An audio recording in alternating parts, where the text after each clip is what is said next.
The magic island of Euclidia may be a grand place for G47 and his scientists, but the Gregory yacht party are not enjoying it much. When Mrs. Patricia Gregory with Captain Tex Bradford and young Jerry Hall sailed from Los Angeles in search of Joan Gregory, Mrs. Gregory's long-lost daughter, they had many thrilling adventures and once made their escape from the scientists on Euclidia. Their freedom lasted only a few hours, however, and once again they are prisoners, held in the 9th level of the artificial island. Jerry and Joan have gone on a tour of that level, looking for some means of escape, and Patricia and Tex have followed them. Now, both searching parties are apparently hopelessly lost. As the last time we saw them, Jerry and Joan were locked in one steel room, and the captain and Mrs. Gregory in another, where we find them now. Oh, it's no use, Tex. We're locked in this room to stay. Sure looks like it, Pat, but why? Well, we're prisoners, of course. Yes, but why should this one room close up automatically as soon as we get in it? I'm not convinced Joan was right about the scientists all giving their attention to something else. I think we've been watched all the time, and this room is a handy place to keep us until G47 is ready to do what he sees fit to do with us. You may be right. One thing is sure. There's no sense in wearing out our hands trying to push these steel doors open. Look, Tex, how beautifully polished this steel is. These doors are perfect mirrors. Mirrors? Uh-huh, that's it. What's what? These panels are mirrors. Mirrors of polished steel. Yes, but Well, what? don't you see, Pat? They're not doors at all. Not doors? No. But they must be. They all look exactly alike. Yeah, they look alike, but they aren't. Don't you see it? They really are mirrors. And with the exception of one panel, which is actually a door, the rest of them are only reflections. Then we've been pounding on sections of the wall? Sure we have. We got excited and lost our heads for a minute. Now all we have to do is to go slow. Try each of these doors, or rather panels, until we find the one that's a real door, and we can open it just as easy as we did when we came in. It's worth trying, at least. Yes, and we'll take no chances on getting mixed up this time. I've got a heavy black pencil here. We'll make a mark on each panel we try, and we won't be doing all that over again. All right, well, we'll start with this one. No, it isn't here. I'm sure of that. Okay, then I'll make a big cross on it, and we'll know what... That's funny. Have you anything to sharpen the pencil with? Well, it's sharp enough. But it didn't leave any mark on the door, Tex. Watch it now while I try it again. Tex, did you see that? Yes, it did make a mark. But within a fraction of a second, almost instantly, the mark faded out. I don't like this. Everything we come in contact with smacks of the supernatural. Well, it is a little nerve-wracking, but there's nothing supernatural about it. Well, that pencil mark disappearing so quickly, certainly is... Some sort of paint they've treated these doors with, I think. Nothing to be afraid of. But it sure wrecks my idea about marking the panels. Then what are we to do? Well, let's see. Supposing we stand still and count all the panels in the room. Then count them as we go around. That should do it. What was that, Tex? Sounded like something heavy struck the roof of this room. There it is again. As if a large magnet. Pat, do you feel this room moving? Yes, Tex. Why, it's rising, isn't it? I'll say it's rising. This thing acts like an elevator. It must be an elevator. Jerry and Joan described the sound of those giant magnets when they rode in one of these elevators. That must be another level we've just passed. The 8th, if Joan was right about ourselves being on the 9th. But this can't be a regular elevator. Sure acts like one to me. But the size of it, Tex, as large as the living room in my home. They don't seem to care how big anything is around this island. If they want it moved, it moves. That must have been the 7th floor. Well, I'm glad we're going up. I'll feel better when we're near the surface of this island. It isn't very pleasant being locked up 90 feet below the surface of the ocean. But what if we're leaving Jerry and Joan down there? No use worrying about that now, Pat. We can't control this. We may be getting into a position to help them as well as ourselves. Yes, and that was the 6th level. And these levels are 10 feet in height. We're moving much slower than in an ordinary elevator. And this steel room must weigh as much as a half a dozen ordinary elevators. Of course. I wonder what we'll find at the surface. Probably a reception by someone who doesn't like us very well. And Jerry and Joan? We'll have to wait and see.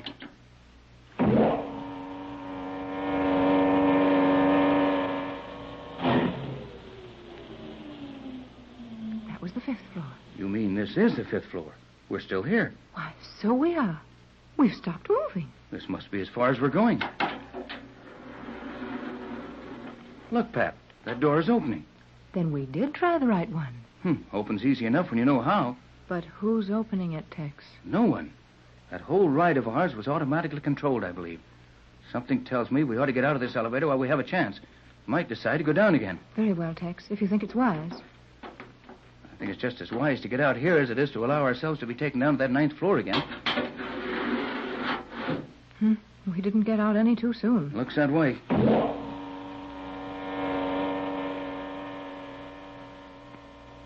It sounded as if it went up.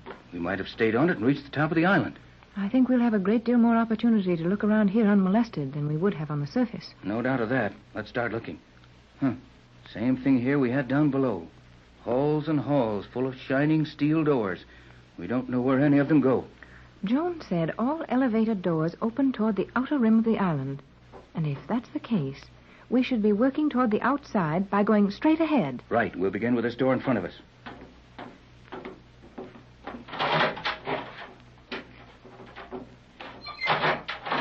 Well, we got that far anyway. What now? Well, I'd say straight ahead again, Tex. You're guessing all right so far. Come on, let's go.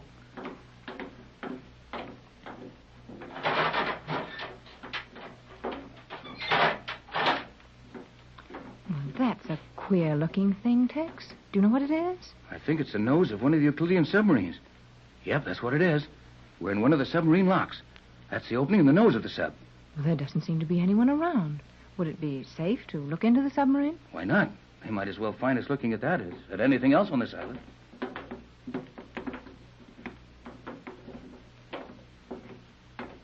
Tex, there's someone in that submarine. Are you sure? Yes, way back in the stern. I can see a shadow moving around. Can you see how many people there are? No. Why? I have one of the ray guns Joan got for us. I'd be tempted to argue with him if there weren't too many in there. It might work. Joan said the Euclideans never put more than 2 people on those subs under ordinary conditions. Hey, Mrs. Gregory, Captain Bradford. Pat, I thought I heard Jerry. Yes, but keep your voice down. If we heard him, those people in the submarine must have heard him, too. Mother, Captain, come in here quietly without speaking further. Well, that was Joan, Quiet, Tex. Pat, and do as she said. I'll give you a hand. We'll have to climb up into the nose of that sub. Come on, easy now. I'll make it all right, Tex. Oh, Joan, dear, what on earth is Quiet, that? Mother. Get back into the central portion of the ship at once. What do I do, Joan? Same as Mother. Hurry and quietly. Come here, Jerry. Quietly now. Sure, I know. Help me close this port. Gently. Gently it is.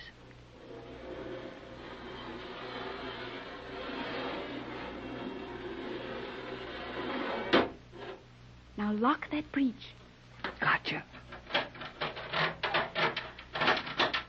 And now we can hurry back to Mother and the Captain in the central section. Better be quiet about it. There is no need for silence now. I have cut off all possible methods of communicating sound or motion to the island. I can see that you're confident we may speak with safety now, Joan. We may indeed, Mother. Then tell us how you kids managed to get here and into this submarine. It was not cleverness on our part. I'll say it wasn't. Oh, boy. We got into a room all full of doors and couldn't get out. Why, that's just exactly what happened to us, wasn't it, Tex? Yeah. And the room then rose to this level. And we found out we were in an elevator all the time. That's exactly what we went through. Yes. Well, when we found the nose of this thing open all ready for us and nobody here, we came aboard. And I had just completed testing the controls, and Jerry was to return to the 9th level in an attempt to bring you up here. But you got here all by yourselves. So let's get underway. What do you mean, underway? Surely, Mother.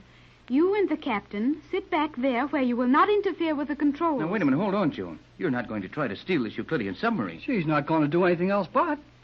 Oh, dear. Do you know how to operate it? Are you sure, Joan? I believe so. I have watched the commander operate the ship many times. Well, you've sure got your nerve, Joan. But if you'll steal it and think you can run it, we'll ride with you, won't we, Pat? I should say we will. Ready, Joan? One moment, Jerry. That lever will release the mechanism which reverses the nose from that submarine lock. When I signal you, pull the lever well back. Okay, kid. I'm ready. Then pull. That's turning over. No, we're not. That's just the outer shell revolving. But how can we see it? The submarine is constructed of transparent steel. Okay, Joan. The nose is clear. Now what? I will have to perform this alone. The turn around will create too great a disturbance on Euclidia. I must run with reverse jets for a few miles. Let her go.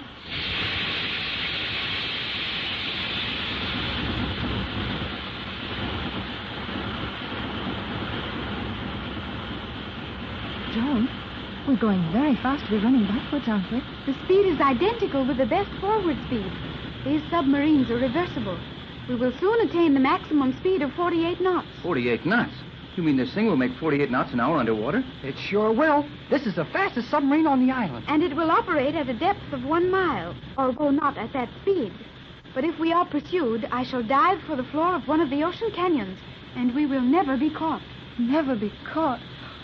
Joan, dear, you can't mean we're actually getting away from Euclidia. To be sure, Mother. But, Joan, isn't there some way G-47 and the scientists can overtake us or pull us back to the island? Not a chance, Tex. This is the fastest submarine they've got, and their magnetic stuff won't work on their own boat. Correct, Jerry. There is, to my knowledge, no possible way for us to be overtaken and returned to Euclidia. Oh, Joan, it's wonderful. Well, I can just hardly believe this. It must be true, though, Pat.